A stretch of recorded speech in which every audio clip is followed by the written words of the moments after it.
समय जा रहा है, बीती जाए रे उमरिया भजन, समय जा रहा है। नर्मदा जी के तट पर वशिष्ठ याज्ञवल्क्य आदि महात्माओं ने यज्ञ का संकल्प किया। कश्यप ऋषि आने में उन्हें विलंब हो गया तो एक कुशा की ग्रंथि बनाकर उनके स्थान पर रख दी। लेकिन कश्यप जी जब आए तो उन्होंने कहा आप सब महात्माओं का संकल्प व्यर्थ नहीं जाएगा। जय हो। रघुवंशी जी पधारे हैं केवड़िया से, बहुत अच्छा। नर्मदा मैया की जय। तपः सिद्धिर्भूयते। नर्मदा जी के तट पर सिद्धि का प्राप्त होना सहज है। बहुत सुंदर संयोग है। आज नर्मदा पुराण कथा का चतुर्थ सत्र है, तो अब धीरे धीरे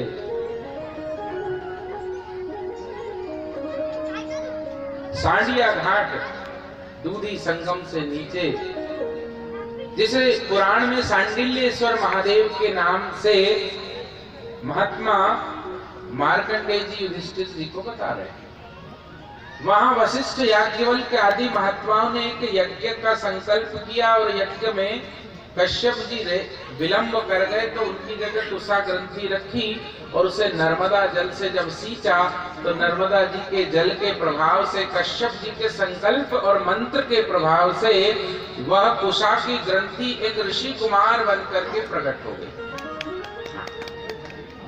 वशिष्ठ जी ने कहा वाह महाराज, आपने कौन सा मंत्र फूका? वशिष्ठ कश्यप जी कहते मैंने मंत्र नहीं, ये तो नर्मदा जल का प्रताप।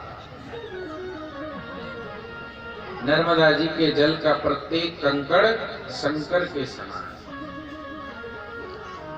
उस जल के प्रताप से वह कुशा की ग्रंथि ऋषि कुमार हो गई। कश्यप जी ने नाम रख दिया उनका सांडिल्य। यज्ञ में उपस्थित रहिए आप। सांडिल्य ऋषि संपूर्ण यज्ञ में सेवा देते रहे। बाद में उसी यज्ञ में उपस्थित एक उपमन्यु नाम के ऋषि थे। उन ऋषि ने उस सांडिल्य को अपनी पुत्री ब्याह दी। अब यज्ञ जब पूर्ण हुआ तो बाकी सभी महात्मा, आगंतुक, श्रोता, ग्रामवासी, क्षेत्रवासी प्रसाद पा पाकर अपने घर की ओर जाने लगे। कश्यप ऋषि नजदीक के थे इसलिए सबसे आखिरी में वो गए। कश्यप जी जब जाने लगे तो सांडिल्य जी ने पूछा कि गुरुदेव मेरे लिए क्या किया, मैं क्या करूं? तो कश्यप ऋषि ने कहा कि आप माता नर्मदा की कृपा से ही उपजे हो, अतः आपको कहीं और जाने की आवश्यकता नहीं है पुत्र। मैं कहता हूं कि आप यहीं निवास कीजिए और आराधना कीजिए।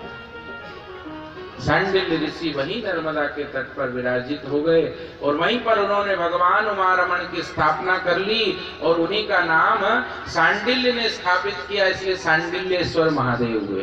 बोलिए सांडिल्येश्वर महादेव की जय। अब धीरे देखिए, एक दो दिन नहीं, 4 दिन नहीं, 5 दिन नहीं, वो बालक जो कुशा ग्रंथि से प्रकट किया था कश्यप ऋषि ने, उसने अपने संपूर्ण जीवन हरे हरे हो नर्मदा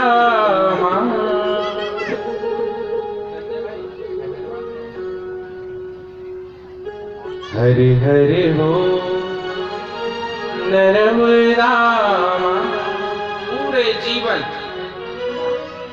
पूरा जीवन उन्होंने संयम सदाचार से वहीं सांडिल्येश्वर महादेव की उपासना करते करते नर्मदा के तट पर व्यतीत कर दिया।